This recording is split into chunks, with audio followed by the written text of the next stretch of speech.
શહેરમાં રોગચાળો નિયંત્રિત કરવા માટે કરવામાં આવતી ફોગિંગની કામગીરીમાં મોટો ભ્રષ્ટાચાર થયો હોવાનો આક્ષેપ લાગ્યો છે અને વિપક્ષી કોર્પોરેટર નીરવ બક્ષીએ મનપા પર જનતાના ટેક્સના કરોડો રૂપિયાનો ધુમાડો કરવાનો આરોપ લગાવ્યો।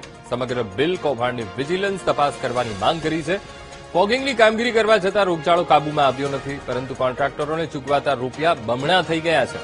બીજી તરફ શાસક પક્ષના સ્ટેન્ડિંગ કમિટી ચેરમેને સમગ્ર મામલે સફાઈ આપતા જણાવ્યું છે કે વર્ષ 2025-26માં અંદાજે 11 કરોડના બજેટ સામે અડધાથી વધુની ચૂકવણી થઈ હતી અને ચાલુ વર્ષે મકાનોની સંખ્યા 19 લાખથી વધીને 22 લાખથી વધુ થતા કામ કરતા માણસોની સંખ્યા 704થી વધારીને 903 કરવાના કારણે ચાલુ વર્ષે 12 કરોડનું બજેટ મંજૂર કરવામાં આવ્યું।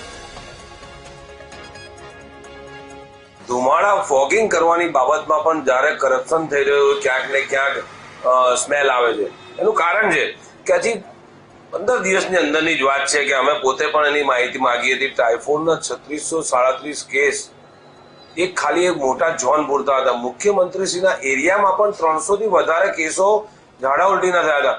હું માનું છું કે આટલી મોટી ફેઇલર સિસ્ટમ સમગ્ર અમદાવાદની અંદર માત્ર વસ્તી ગણતરીના આધારે એના ફોગિંગના કામમાં વધારો કરવામાં આવે અને વધારો કરીને એના કામના વધારાના ભાગરૂપે મહત્તમ ચૂકવણો કરવાની વાત કરવામાં આવે, પરંતુ ક્યાંય હું તો માનું છું જો કોર્પોરેશન વિજિલન્સ બેસાડે ને તો એમને ખ્યાલ આવે કે ફોગિંગના નામે કોર્પોરેશન કેટલા પૈસાનો ધુમાડો ખરા અર્થમાં ખોટો વ્યય કરે છે, તો સાચી વાત બહાર આવશે।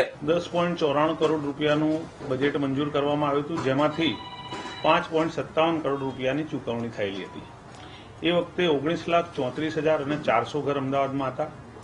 હાલ 2026-27માં કુલ 22,88,500 ઘર છે, એટલે કે ઘરની સંખ્યામાં પણ વધારો થયો છે, જેને કારણે મેન પાવર પણ વધારવાની જરૂર પડી છે। ગયા વર્ષે 2025-26માં જ્યારે 704 માણસો કામ કરતા હતા, આ વખતે 903 માણસો કામ કરતા